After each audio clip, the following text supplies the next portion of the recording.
नाज़रीन, आप YouTube channel देख रहे हैं। मैं इमरान खान हूँ। ये बहुत इंपॉर्टेंट वीलॉग है, एक केस जिसने पूरे पाकिस्तान को हिलाकर रखा हुआ था और पाकिस्तान ने किस सिमत में जाना है उसका फैसला इस केस के फैसले के साथ ही होना था।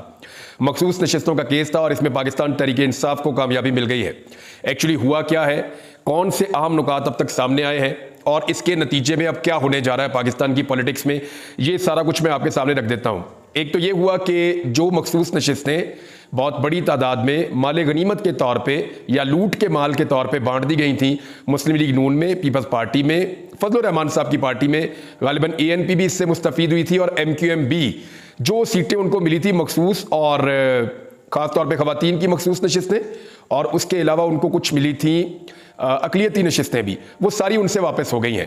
यानी वो फैसला इलेक्शन कमीशन ऑफ पाकिस्तान का सुप्रीम कोर्ट ऑफ पाकिस्तान के फुल कोर्ट ने यानी तमाम जजेस ने बैठकर 13 जजेस ने उसको कलअदम करार दे दिया है और वो फैसला गलत करार दिया गया इलेक्शन कमीशन ऑफ पाकिस्तान का और ये नशिस्तें पाकिस्तान तहरीक इंसाफ को मिलेंगी, सुन्नी इत्तेहाद कौंसिल को नहीं मिलेंगी। दो वकला थे, फैसल सिद्दीकी और सलमान अकरम राजा।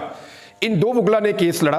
फैसल सिद्दीकी साहब ने सुन्नी इत्तेहाद कौंसिल की तरफ से मुकदमा लड़ा और सलमान अकरम राजा साहब आखिरी दिनों में आए, उससे पहले ये केस का हिस्सा नहीं थे, आखिरी दिनों में आए और पाकिस्तान तहरीक इंसाफ अगर ये फैसला ना करती तो शायद पाकिस्तान तहरीक इंसाफ को इतनी बड़ी फतह ना मिलती। ये जो सलमान अकरम राजा साहब आए पाकिस्तान तहरीक इंसाफ की पिटीशन को लेकर और पाकिस्तान तहरीक इंसाफ ने इस केस का हिस्सा बनने का फैसला किया, वहां से सारी गेम चेंज हुई है। क्योंकि कादी साहब बार बार कहते रहे कि ये मामला तो पाकिस्तान तहरीक इंसाफ का है, हम क्यों सुने, वो तो है ही नहीं यहाँ पे, हम क्यों तहरीक इंसाफ की बात सुने। फिर तहरीक इंसाफ आ गई मैदान में सलमान अकरम राजा साहब के जरिए से और फिर कादी साहब को वो मामला सुनना पड़ा तहरीक इंसाफ का भी। फिर सलमान अकरम राजा साहब ने जिस तरह इस केस को लड़ा वो एक दिन मैंने देखा वहां बैठ के। कादी साहब ने उनको डिस्ट्रैक्ट करने की, उनको इधर उधर मूव करने की, उनको बार बार आगे बढ़ाने की बड़ी कोशिश कादी साहब करते रहे, लेकिन सलमान अकरम राजा साहब डट कर वहां खड़े रहे बड़े कॉन्फिडेंस के साथ। वो अपने कानूनी नुकात एक एक करके बयान करते रहे और उन्होंने एक्सपोज कर दिया इलेक्शन कमीशन ऑफ पाकिस्तान के उस सारे अमल को जिसके नतीजे में पाकिस्तान तहरीक इंसाफ या सुन्नी इत्तेहाद कौंसिल से मखसूस नशिस्तें छीन कर वो हवाले कर दी गई थी PDM की जमातों के माल गनीमत या लूट के माल के तौर पे। और कादी फायद ईसा साहब उसको सपोर्ट कर रहे थे, उस एलिमेंट को। ऐसा लगता था कि कादी फायद ईसा साहब इलेक्शन कमीशन ऑफ पाकिस्तान को सपोर्ट करना चाह रहे हैं, उनको प्रोटेक्ट करना चाह रहे हैं, उनको रेस्क्यू करना चाह रहे हैं, लेकिन वो कर नहीं पाए। अब मैं आपको बता दूं फैसला आया कैसे है। नंबर एक, जो चीजें तय हो गई वो आपको बताता हूं, लेकिन पहले जजेस के आप नाम सुन लीजिए। सिर्फ 4 ऐसे जजेस हैं जो PDM के हक में और तहरीक इंसाफ के खिलाफ गए या इंसाफ के खिलाफ गए। सिर्फ 4 ऐसे जजेस हैं जिनमें एक को तो होना ही था, काजी फायज ईसा साहब। नंबर 2, जमाल खान मंदोकेल साहब justice. Number 3, justice Naeem Afghan साहब। Number 4, justice Aminuddin Khan. ये 4 जजेस काजी फायज ईसा समेत एक तरफ खड़े रहे। जस्टिस याया अफरीदी ने इसके अंदर एक इख्तलाफी नोट लिखा, यानी वो इधर भी नहीं उधर भी नहीं, लेकिन उन्होंने एक इख्तलाफी नोट लिखा है। जो 8 जजेस बड़ा क्लियरली आए पाकिस्तान तहरीक इंसाफ के मौक़िफ़ के साथ कि ये सीटें जिन्होंने जीती हैं उनको मखसूस नशिस्तें दे, ये लूट का माल तो नहीं है। वो जजेस के नाम भी आप सुन लीजिए। हमारे आने वाले chief justice of Pakistan Mansoor Ali Shah साहब, जस्टिस मुनीब अख्तर साहब, जस्टिस अतर मिन्नल्लाह साहब, जस्टिस शाहिद वहीद साहब, जस्टिस मोहम्मद अली मदर, जस्टिस आयशा मलिक साहिबा, जस्टिस हसन अजहर रिजवी साहब और जस्टिस इरफान सआदत साहब। ये 8 मुअज़्ज़िज़ जज साहिबान हैं जिन्होंने फैसला दिया कि नहीं, जिनको लोगों ने वोट डाले सीटें उनको मिलनी चाहिए, कोई लूट का माल नहीं है कि आप उठा के इधर दे दें, और इलेक्शन कमीशन ऑफ पाकिस्तान के फैसले को गलत करार दिया। अब एक दावा सामने आया, तफसीली फैसले में चीजें मजीद सामने आएंगी, बैरिस्टर गौहर खान साहब का।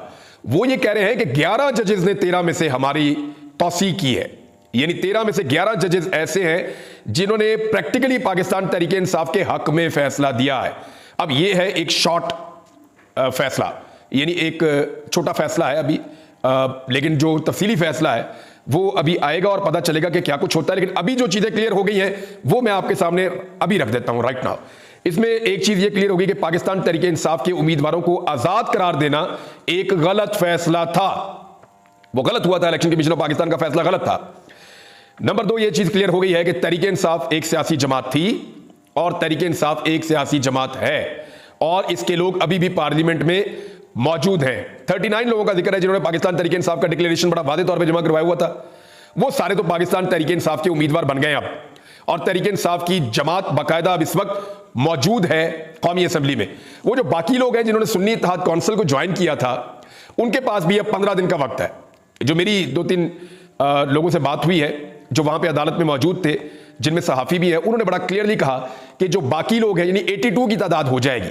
वो जो बाकी लोग हैं उनके पास अब ये इख्तियार मौजूद है कि वो पाकिस्तान तहरीक इंसाफ को ज्वाइन कर ले। उनके पास भी 15 दिन का वक्त है। अब उनके पीछे भागदौड़ शुरू होगी दोबारा से। जैसे पहले बंदे उठाए जाते थे, जुल्म और ज्यादती होती थी, बंदे तोड़ने का अमल जारी रहता था, एनू फड़ लो, उनू फड़ लो, उसको उठा लो, उसके घर वालों को उठा लो, उसको लालच दे दो, उसको पैसा दे दो, उसको वजारत दे दो। ये बंदरबाट आपको शायद आने वाले दिनों में दोबारा नजर आ जाए, क्योंकि मुझे नहीं लगता कि निजाम के अंदर इतनी अकल और इतना शऊर है कि वो अब इस दीवार पे लिखी हुई शिकस्त को पढ़े। जो लोग 8 फरवरी को दीवार के ऊपर लिखी हुई शिकस्त को नहीं पढ़ पाए, जिन्हें वो शिकस्त नजर नहीं आई, उनको ये शिकस्त कहां नजर आएगी। लेकिन पाकिस्तान तहरीक इंसाफ के ज्यादातर लोग जो है वो पाकिस्तान तहरीक इंसाफ को ही ज्वाइन करेंगे। तो ये 82 है नंबर्स में। और एक तो ये चीज बड़ा क्लियर हो गया। अच्छा, एक चीज और क्लियर होगी कि तहरीक इंसाफ के पास ही हक है कि वो मखसूस नशिस्तों को हासिल करे। ये तहरीक इंसाफ को मिलेंगी खैबर पख्तूनख्वा में भी, ये वफाकी हुकूमत में इधर इस्लामाबाद में भी, MNAs की भी, और इसके अलावा जो सिंध में या बलूचिस्तान जहां जहां पे है वो सारी मिलेंगी पाकिस्तान तहरीक इंसाफ को। एक और चीज है कि ये जो फैसला था, इस फैसले ने एक और बात जो है वो बड़ी क्लियर कर दी है कि मखसूस नशिस्तें Noon league, peoples party, MQM, Fazlur Rahman और दीगर को देना एक गलत फैसला था। फिर तमाम 13 जजेस ने, मैं आपको दोबारा दोहरा रहा हूं कि तमाम के तमाम 13 जजेस ने इलेक्शन कमीशन ऑफ पाकिस्तान के इकदाम को गलत करार दिया। इस फैसले में इलेक्शन कमीशन ऑफ पाकिस्तान ने जो भी किया, तमाम 13 जजेस ने उसको गलत करार दिया और ये इलेक्शन अब मुतनाज़े हो गया है। कैसे, मैं आपको आगे चल के बताता हूं। और इसके बाद जो है वो नजरिया जरूरत आपके सामने दफन हो गया है। और इलेक्शन कमीशन ऑफ पाकिस्तान के जो अरकान है, खासतौर पर चीफ इलेक्शन कमिश्नर के खिलाफ एक रेफरेंस दायर करने का सुनहरी मौका है पाकिस्तान तहरीक इंसाफ के पास कि वो फौरी तौर पर रेफरेंस दायर करे। और काजी फायज ईसा साहब का जो 13 जनवरी वाला फैसला था, बल्ले का निशान छीनने वाला, उसको भी गलत करार दिया गया है जजेस की जानिब से।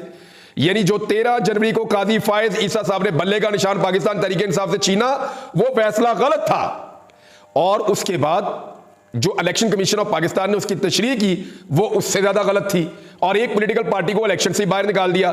तो ओवरऑल हुआ ये, इसका जो इंपैक्ट है उसको आप समझ लीजिए। हुआ ये कि 8 फरवरी 2024 का इलेक्शन अमली तौर पर फारिग हो चुका है।